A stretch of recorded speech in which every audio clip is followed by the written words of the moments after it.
Hello, and welcome to the first look at Total War Saga Troy.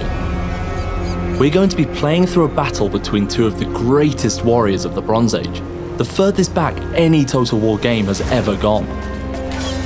Now, of course, the period is full of myth and legend, but today we will witness this battle play out and write our own history. We are playing as Achilles, the mightiest warrior of the Iliad, but hot-tempered and unpredictable. His army has sailed over to the great city of Troy to steal its riches, with only Hector standing in our way. The champion of Troy, Hector, sees an opportunity to take down the enemy of the city and end Achilles' hunt for glory. Seeing that he outnumbers our forces, he has marched out to fight with an army of elite soldiers. We might not be as heavily armored as Hector, but we can use our mobility and guerrilla tactics to finish Hector and take Troy for ourselves. The new battle features added to Troy will make this possible. The battlefields of ancient Greece were predominantly infantry focused.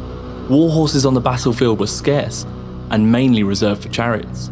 We've designed greater distinction between the infantry classes in order to promote greater dynamic interplay. Infantry have 3 weight classes: light, medium, and heavy. And the differences between them are accentuated from previous Total War titles. We have that full range at our disposal, forming up the anvil we want to hammer Hector's forces against. Greater mass means collisions are more impactful, whereas speed gives flanking a more prominent role to play. Our heavy unit also benefits from having alternate weapon modes. At the press of a button, our renowned Thean spears can put away their shields and become a much more offensive unit. We will try to use this to our advantage once the battle is underway. One of the advantages of light units is their ability to hide within long grass, a new terrain type within Troy. Long grass enables light units to remain hidden from view, enabling you, the player, to use the map in a greater tactical way than ever. We have chosen to hide our Achilles javelinmen so that they can use their speed plus armor-piercing javelins to flank and destroy some of Hector's greatest warriors.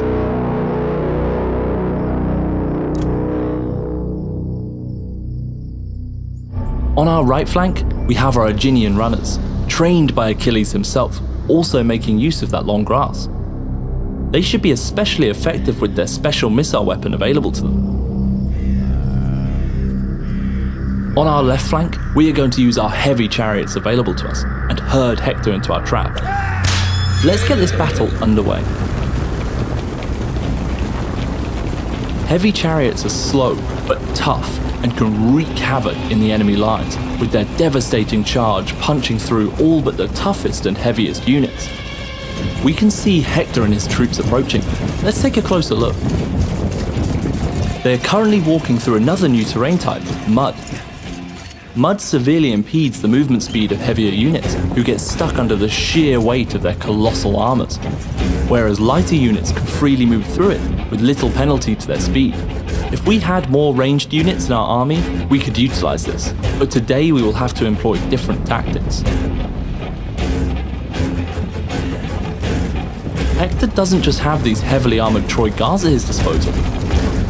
He also has a Minotaur, a powerful mythical unit in Troy, which can be used to cause massive disarray to enemy troops with his towering height and incredible strength. We think of our Minotaur as a rebel or bandit king who invokes the symbols of the past to stake a claim for power. His army is getting close, leading his archers at the front to loose arrows onto our strongest units.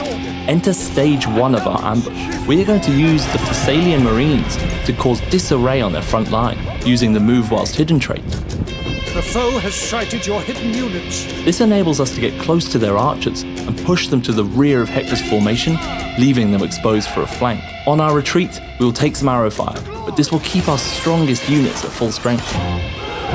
Our heavy chariots have wrapped around and punched through to completely wipe out the lightweight archer unit.